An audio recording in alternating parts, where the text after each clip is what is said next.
We welcome our next speaker, part of the panel with Mr. Moulier. The second speaker is Dr. Fred Krimgold, Director of the Disaster Risk Reduction Program and a member of the faculty of the Advanced Research Institute of Virginia Polytechnic Institute and State University. Dr. Krimgold has served as a member of the Advisory Board of the Federal Emergency Management Agency, and he has also served as a member of the Building Research Board of the National Research Council. Dr. Fred Krimgold has served as a consultant on disaster management to the World Bank, USAID, FEMA, the Department of Homeland Security, and the government of Maharashtra in India. And I have a distinct pleasure of welcoming Dr. Krimgold, who's been quite a leader in this arena in the international and domestic. Mr. Krimgold.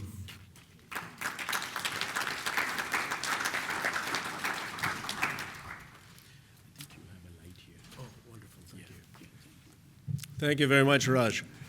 I have to say that I risk being somewhat repetitive in that Thomas and I are singing from the same piece of music. And though I don't have a very good singing voice, I will attempt to harmonize. The subtitle of my talk is The Contribution of Experience.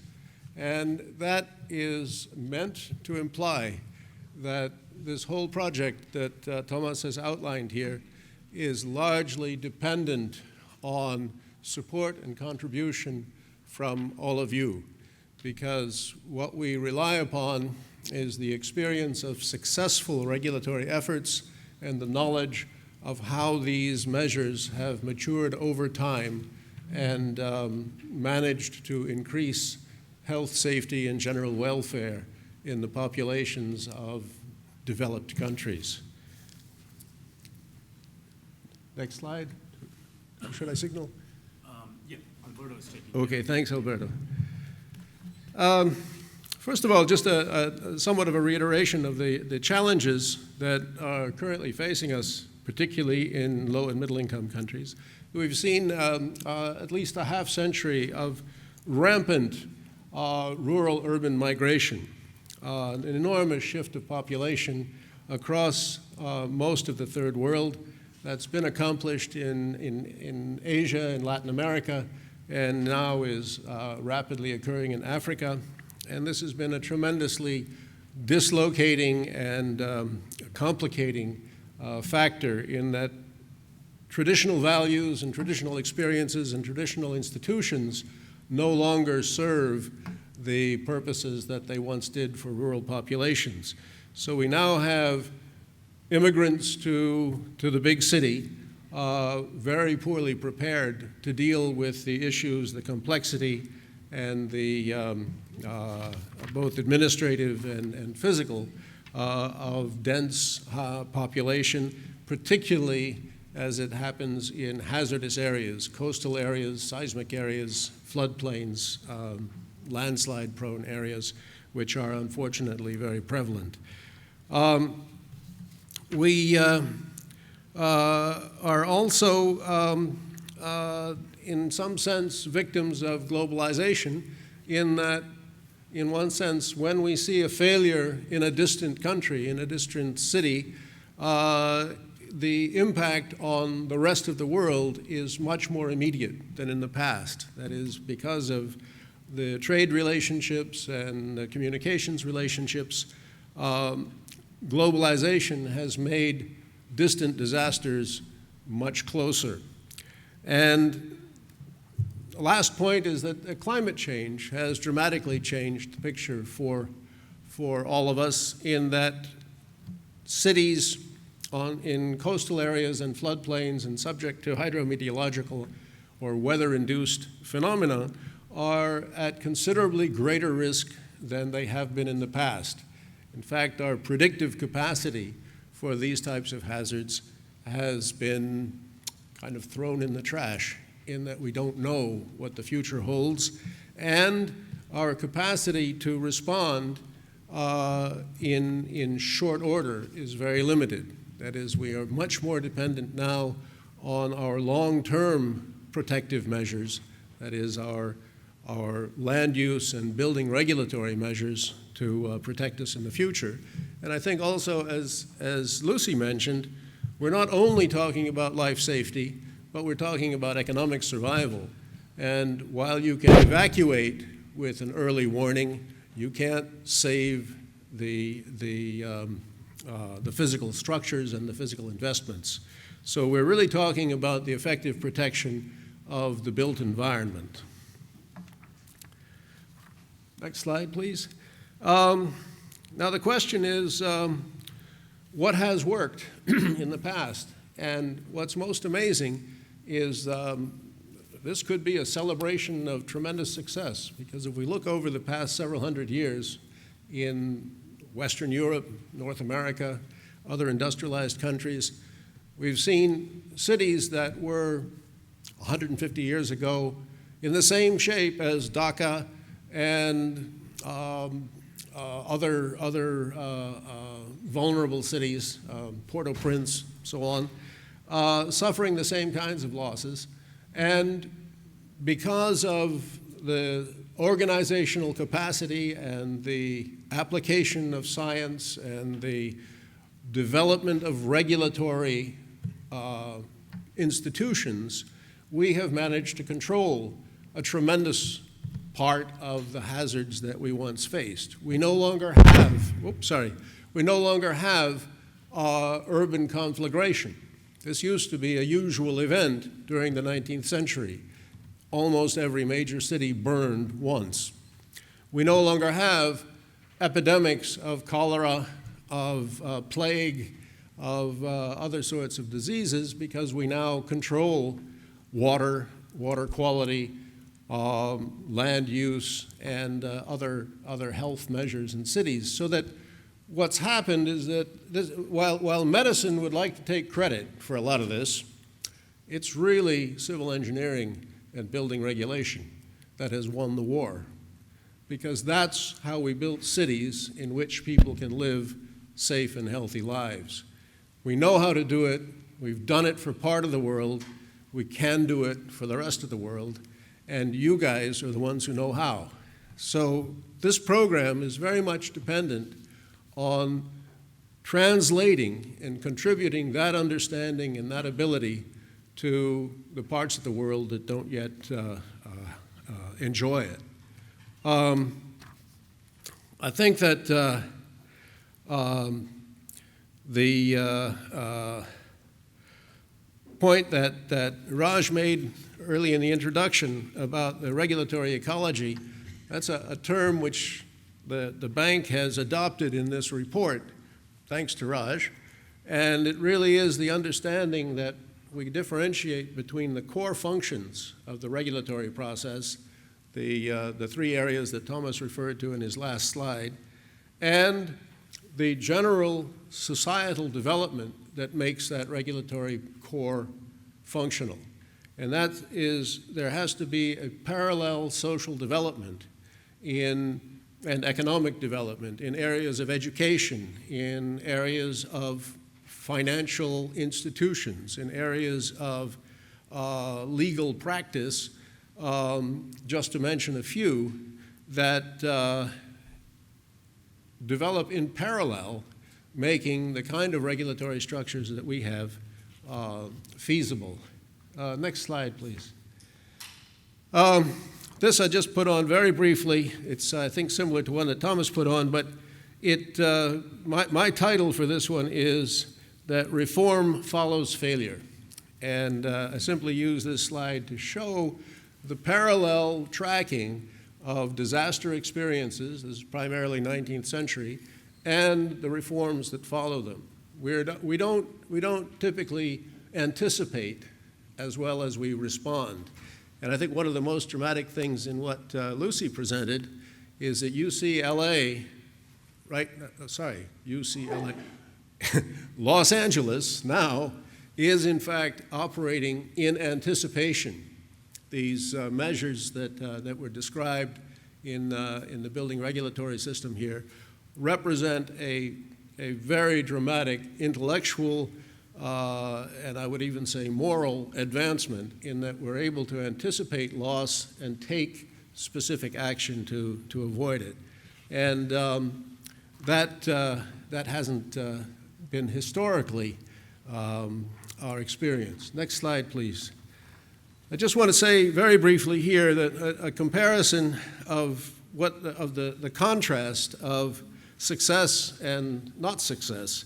In California earthquakes, we've seen a very dramatic drop in loss of life.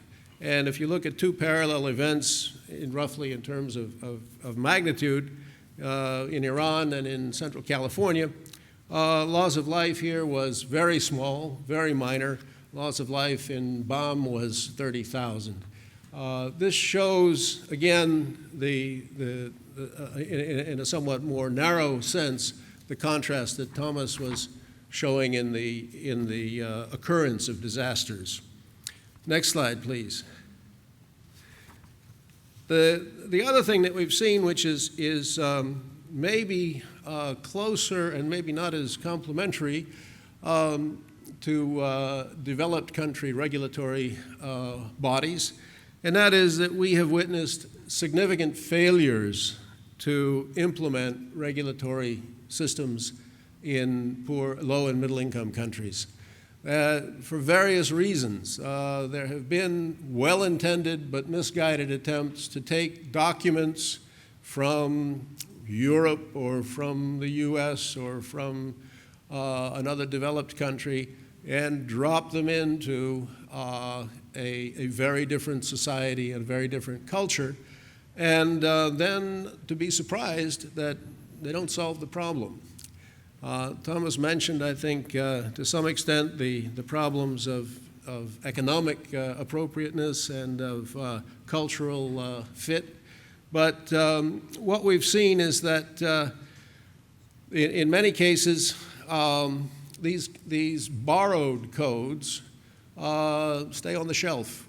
That is, that without the environment, without the ecology in which they can function, and without the buy-in and participation of key parts of the society, they don't really have any meaning. They're kind of a Band-Aid pasted on rather than an integral part of the society. What we face in challenges here also are really kind of the basic problems of poverty, which differentiates poor countries from rich countries.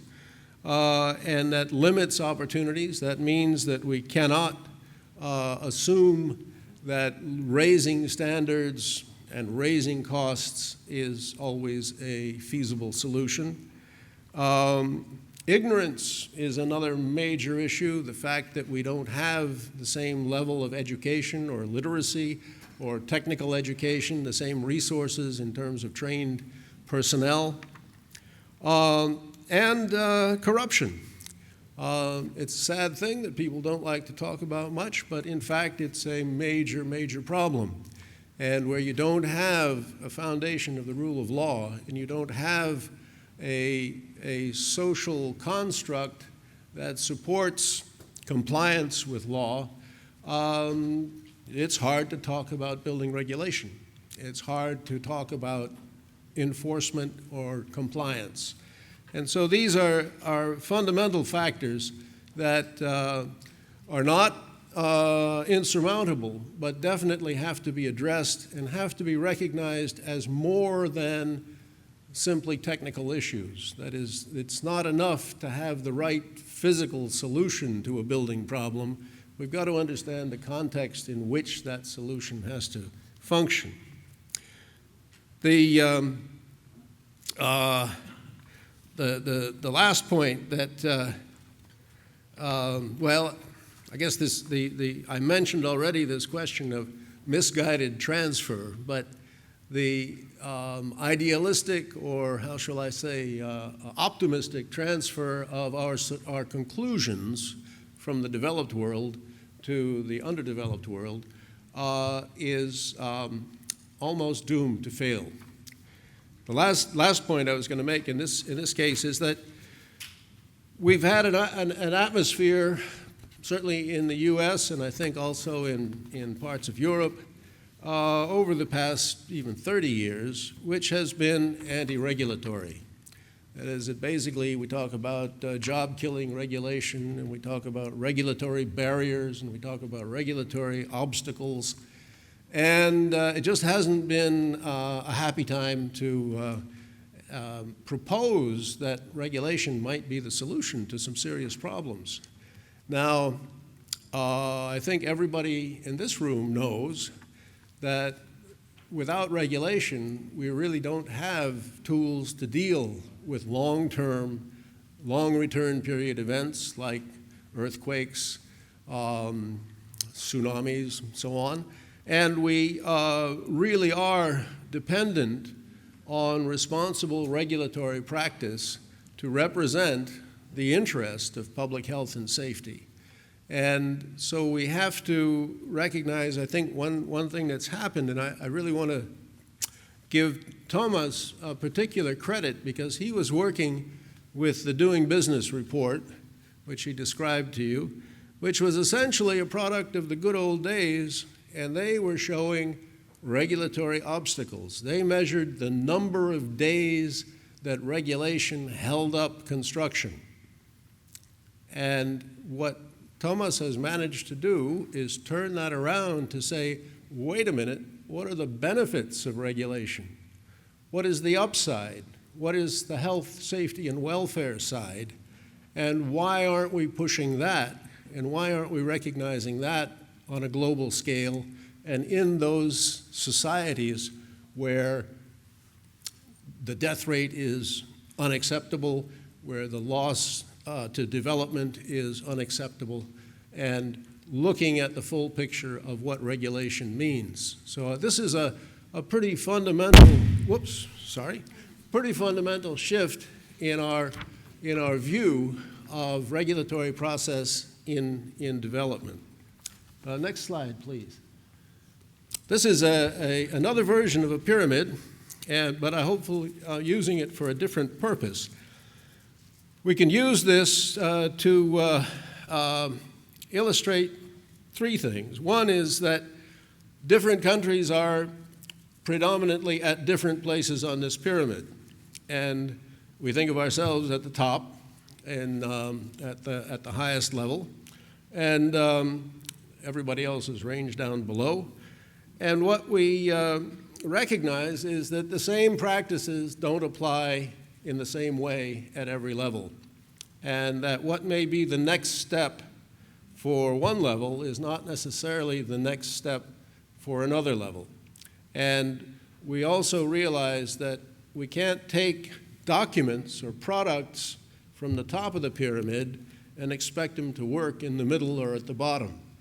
So we're really making a distinction here between the products of our regulatory process as we practice it here and the process which has developed them over time.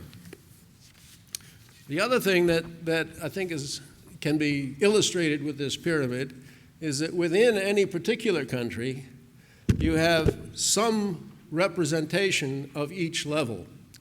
There's going to be a five-star hotel somewhere in the capital of any place, and that's probably at the top. And you're going to have versions or some representation of each level on the way down. And so what I think Thomas also mentioned earlier is that what we have to look at is a regulatory process that addresses this full spectrum and doesn't restrict itself simply to the top of the pyramid. Next slide, please. Basically, I think what the report that's coming out from the bank is going to be asking for is a reconsideration of regulatory process and its significance for disaster risk reduction, and in several important areas, innovation. Thomas mentioned some of those, but that's going to also involve innovation in the thinking of organizations like ICC and other international developed world code bodies in how to bring the wisdom of their experience to the benefit of less fortunate people.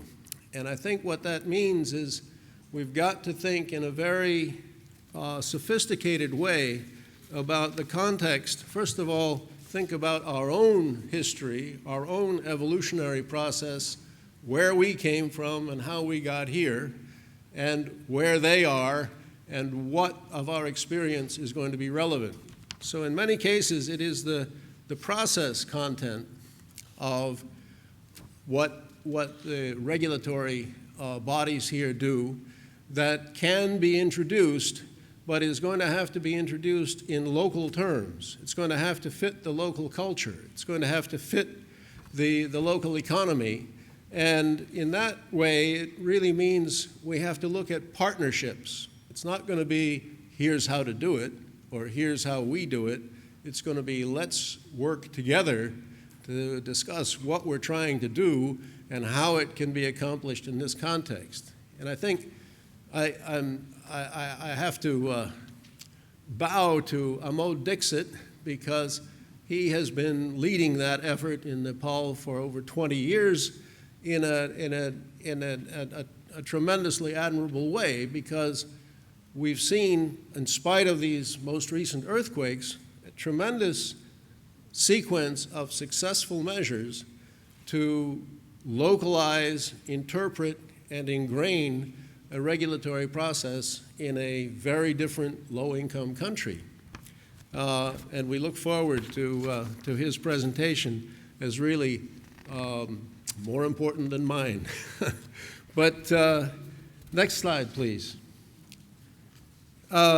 This is simply sort of a representative, symbolic slide, but it's really focus on practice and focus on nuts and bolts. One of the things, I've been in various places around the world and visited building departments where everybody has a clean desk and they don't happen to have any vehicles, and in fact they haven't looked at a building in years. So these sorts of organizations exist. What we need to look at in a very practical way, and this is the third box in Thomas's program document, is how do we make building regulation real at the local level? How do we get the process that will correct, first of all, avoid mistakes or errors, then get them corrected, and if not corrected, demolished? An amazing number of countries around the world have never pulled down a building for a code violation. Next slide, please. The report looks at aspects of good practice from various parts of the world. We have a number of boxes from places like Turkey and Pakistan and Nepal and Colombia and so on, all of which show aspects of promising and successful practice, indicating that it is possible, and that with appropriate help and with the kind of technical assistance that could be provided by IAS, the documentation, the recognition of the training for certification of individual regulatory jobs, the organization and administration of building departments. I mean, the real nitty-gritty, not the theory, not the philosophy of regulation, that effective regulatory agencies can be created and maintained. And that's where I think, in order for this vision that the bank may be putting forward to become real, it is going to depend on participation and contribution from ICC and organizations like ICC, with an attention and understanding that it's your process and your attitude more than your last code book that is relevant, because that's what needs to be taught and what needs to be fostered in these low and middle income countries. The characteristic of effective codes comes from the assessment of documents that or codes published in low and middle income countries. And I won't read them off in detail, but the open process, the open participatory process is absolutely essential, and it is in many places non-existent. That is an experience, an attitude, a characteristic of our system here that will benefit everybody, but it has to be applied in their terms. The issue of affordability. Now, that's something that is clearly at odds with literally carrying a code from here to a poor country, but attention to local input and local determination of what's feasible and local recognition of what is acceptable risk or what kinds of trade-offs are possible, because we're often dealing in relative risk, the risk of building collapse compared to the risk of disease or of unemployment or some other factor that lies outside the technical issues of the building code.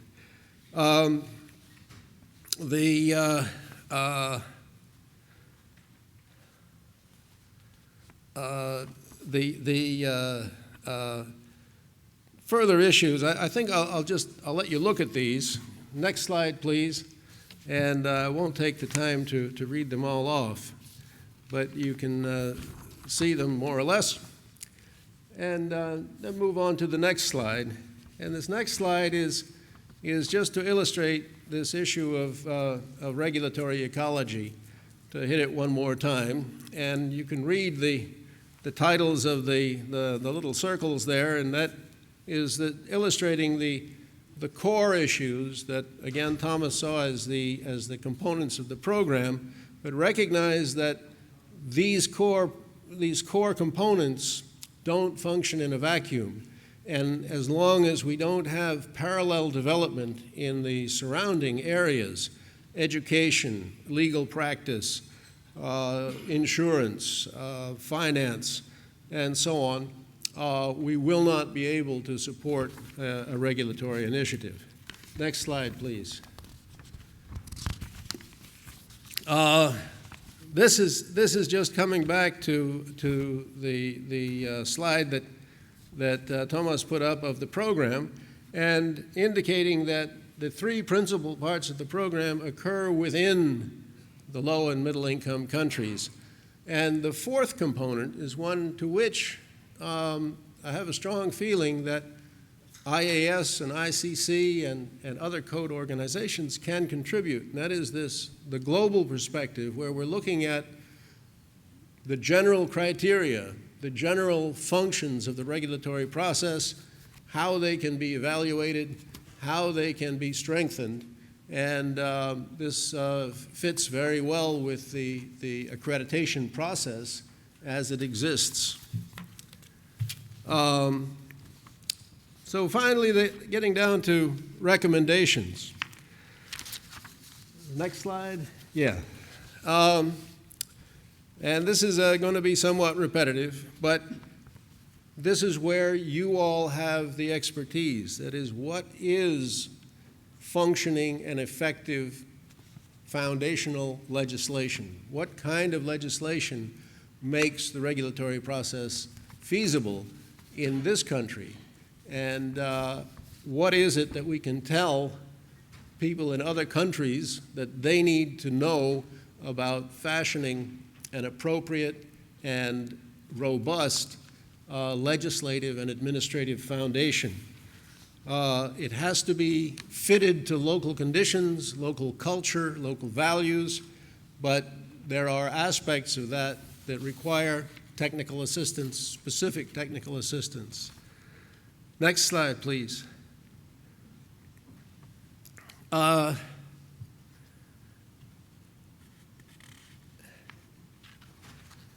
The development of codes suitable to local conditions, cultural and economic conditions. This is something that requires the creation of a process like the process that has been developed in this country, where qualified people, building officials, participants in the building industry, representatives of the public, representatives of the financial industry, and so on, are all represented and all allowed to speak and participate. This is something that does not happen. And the result is that codes are not understood, not accepted, and not practiced or complied with in many countries. Is this a sign that I need to end up? Okay, well, let me just finish off then. Sorry. I'm a little blind, and I think we'll take the next slide, and we'll go faster. And this simply says that we need to strengthen implementation at the local level, and that is probably through training and certification. And then the next slide is we need to emphasize not only police power and coercive enforcement, but a supportive compliance support mentality. That is, that we need to look at a teaching and building extension function which helps people to do things right rather than simply punishing them for doing things wrong. Next slide, please. We need to take advantage of opportunities. And right here, I'd say that the biggest opportunity we typically have follows this. Reform follows failure. After a big disaster, everybody knows they didn't like it. And that's when we have to be prepared to take action. Next slide, please.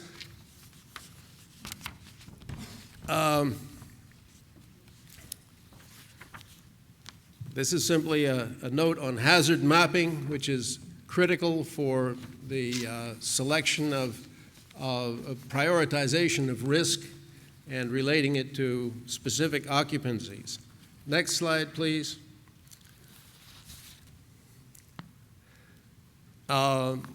And this simply means that regulatory institutions are dependent upon the ecology and have to be involved in strengthening all aspects of the regulatory ecology. Next slide, please. Brief comment about new construction and existing construction. We put a lot of emphasis on new construction because it's relatively easier to control and cheaper to do right. But absolutely, we need to be totally dedicated to dealing with the hazard that resides in existing poor construction already. Next slide, please. This is simply an example of a successful code reform in Colombia.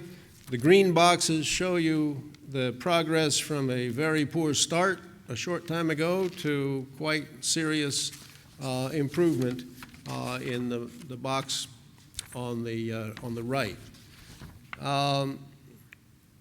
And lastly, well, no, it isn't lastly. I'm sorry, I got a few more. But this next slide here about process versus product is something that I've mentioned earlier, and I simply want to repeat that. I think that the greatest thing that you all have to offer to this program is the understanding and the introduction of the processes of the regulatory function.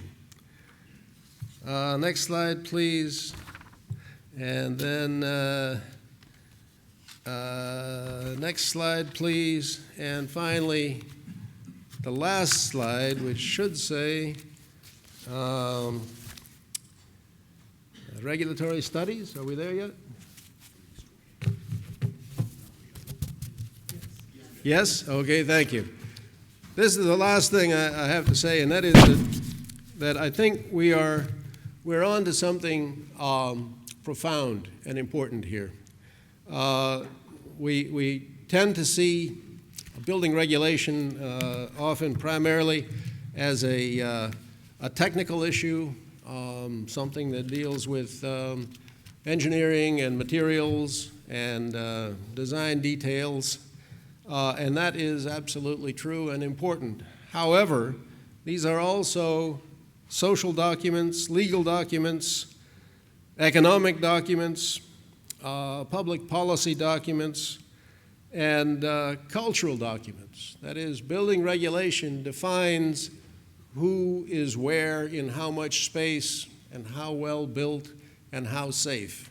These are absolutely fundamental values to any society, and we have to begin to conceive of these regulatory issues in their full breadth and full importance. And I think that this document from the bank and this invitation for participation is one that's of tremendous importance to the welfare of 2/3 of the world's population and to everybody's future. Thank you very much.